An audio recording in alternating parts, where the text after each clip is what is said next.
mendimi im, unë jam historian, nuk jam gjuhëtar, po jam marrë në fillim me gjuhë, me rrejën e gjuhës shqipe, me Pellacishën, vitet 94 me studius grek, edhe me studiusin Nikos Filos, unë kam sjellë për parë Shqipëria atë. Por është shumë i thellë të merresh me gjuhën, në radhë parë, ne duhet jemi serioz, domethënë nëse duhet merremi me historinë e gjuhës shqipe apo për një gjuhë, patjetër ti duhet dish gjuhët historike që janë në zhdukje. Duhet dish kesh njohuri për osmanlishtën, duhet dish latinishtën, duhet dish greqishtën e lashtë. Dhe atëherë edhe ato gjuhët etruske këto studime të thella, domethënë unë jam që mund të studiosh 40 vite dhe mund mos ta nxjerrësh një libër 100 faqe. Sepse historia të thella, gjuha shqipe është e vjetër, jo se themi në shqiptar.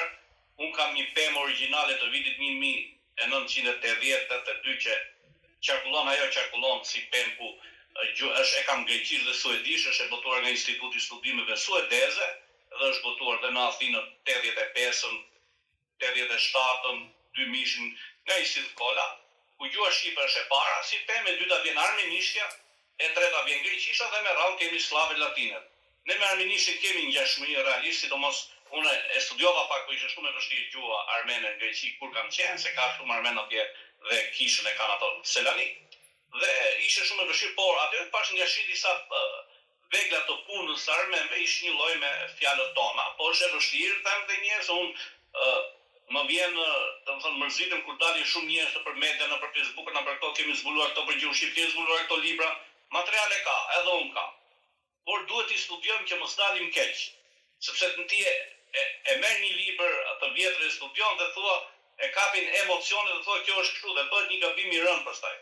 Duhet të merremi seriozisht, por duhet kemi njohje, siç e thash, për latinishtën, greqishtën e lashtë, osmanlishtën dhe gjuhë tjera siç është armenishtja, këto gjuhët e vjetra, që pastaj neve duhet të nxjerrim gjuha jonë është e lashtë dhe njëherë nuk është paktën 8000 vite është e vërtetuar. 8000 vite.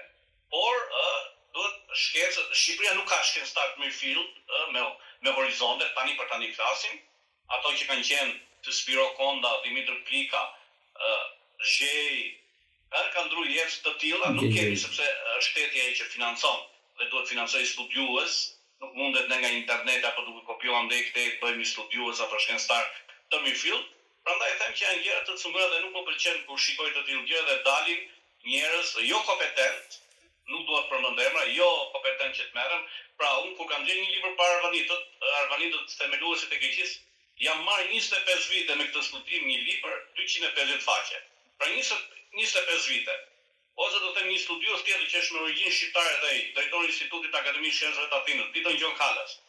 Atit një libër i vetë 10 vite, por mos harrojmë që ai ka mbështetje financiare nga shteti grek. Dhe ai kur studion për shembull për Arvanitët që ai bën studim, 10 vite i shkon një libër 300 faqe. 10 vite. Prandaj them duhet jemi shumë kujdesshëm kur t'japim mendime, sepse bëjmë nganjëherë për të ndrequr diçka më shumë e prishim.